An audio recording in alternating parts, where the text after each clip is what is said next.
Tal wins the next 2 games. It's 3-0 going into game 4.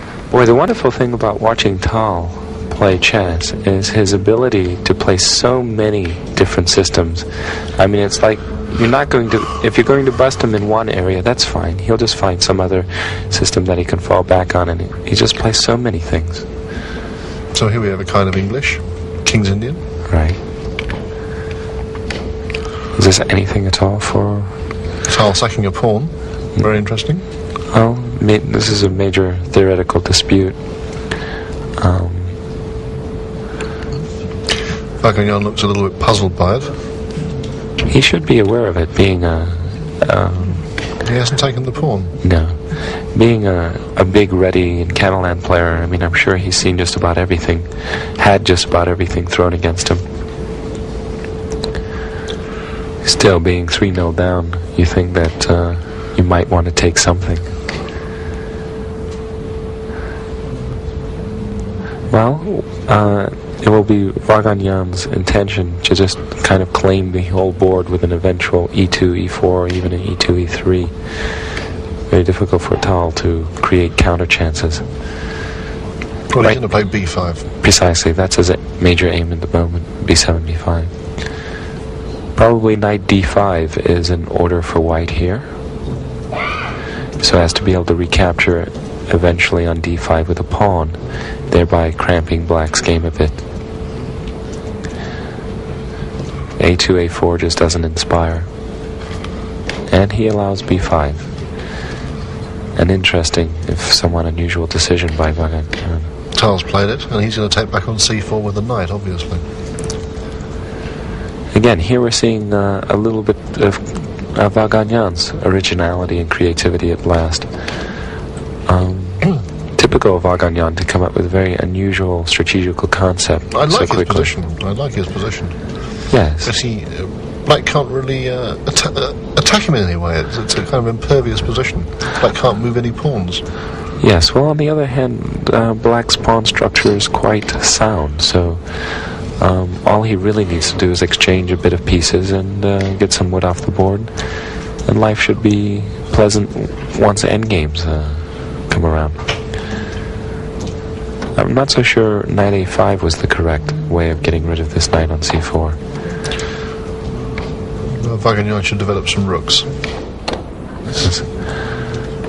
This gives Tal an opportunity. Knight a5 is a funny move as well. Yes, this gives Tal an opportunity to get rid of 2 pieces for a rook and 2 pawns. Always a double-edged affair, and especially in blitz chess, but I might be tempted just to take that. Just to clear off some problems. Yes, and to set up a pawn barrier e6 and d5. Well, he hasn't done it. He's moved his queen out. Righto. Also not bad. This is the same kind of position that Garry Kasparov had in one of his games with Georgiev. It's very hard for Black to get counterplay in this kind of position. Yes. Rook c2, an interesting move, preparing to double rooks on the c line and eventually play knight a4. I wonder if Tal's ever thinking about playing bishop h6 in a position like this. Just to annoy white a little bit, and perhaps provoke the move f4. That would be more than annoying, in fact. Now he's done it. Now he's done it. Yes. He's made the sacrifice. I'm not so sure it works, because it looks to me that there's going to be a knight d5 in the position. Right about now, in fact. Yes, now. And there's this sudden, enormous problem on c8. Well, the game is over. Tal's completely lost. Queen takes c2. And you're a piece down. For nothing. And being attacked, I might add. Yes, this is hopeless. Let's look at the time. A quick time check tells us that Vaganian has plenty of time, in fact. Yes, he's just a piece up. Just a piece up for nothing, yes. 2 pawns, but that a pawn is a very scraggly looking thing. A problem child. Bishop a3. No, he's taken on g7. Now take on b1. Take back, king takes. And now it's the normal problem in a blitz game where somebody wins material. He's actually got to try and win the game. It's so difficult to do this. But this was very silly for Vaganian to trade bishops. I would have played bishop a3 and eliminated that knight on d5. It wasn't such a great idea to trade queens either. So often we see these endings where it's difficult to win. Yes. And now Tal is going to play something like d5 and king d6. It's a solid position. Yes. Well, still knight a4 by white should certainly eventually win the game. Knight a4 better be played soon, otherwise it's going to be a dead draw. Yes. And he won't. Yes, he'll move the knight. No. Oh, what? What? Oh. That was what we call a hand check. Should be 7. Must admit, Vaganian's play thus far in this, what is in reality a technical win, has not been very. Tal's job is to trade pawns like crazy, because at the end of the day, white's got the wrong coloured H pawn. And of course, his A pawn for black is still on the board. Check. Tal must trade pawns on the king side somehow. The more pawns he can trade, the better his drawing chances. F5, yes? Yes, I think this was a good move by Vaganian nonetheless to provoke F5. But I don't understand why he didn't go back with a knight to prevent... Bishop F7 I find meaningless. Yes. What? Now he's trading that. pawns. Well, at least he hasn't got the wrong coloured H pawn anymore. He's got rid of it.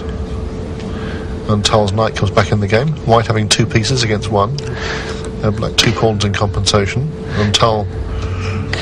It's shocking how ineffectual Vaganian's extra piece check again has been thus far. Out comes the knight again. King d3.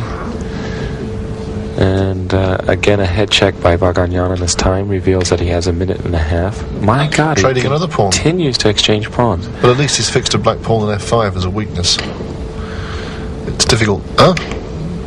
No, he's what was that? Bishop was going to G8 and then moved to H5.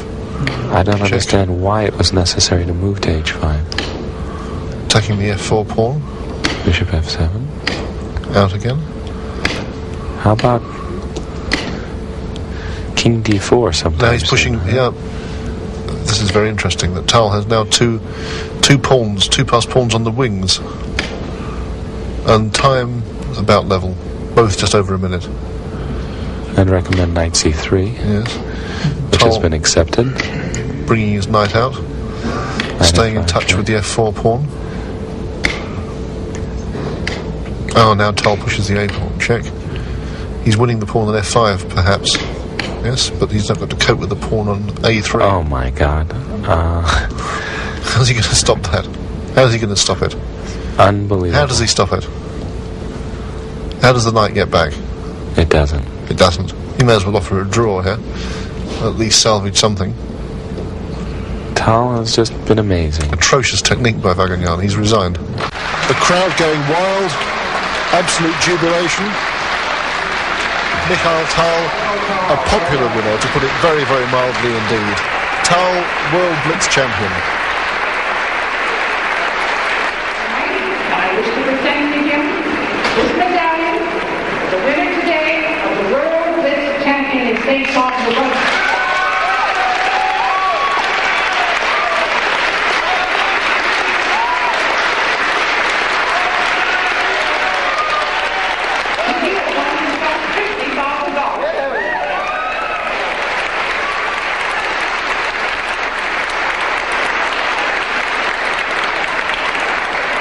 To a gentleman who has come second, a check for $10,000 to Raphael Vaganian.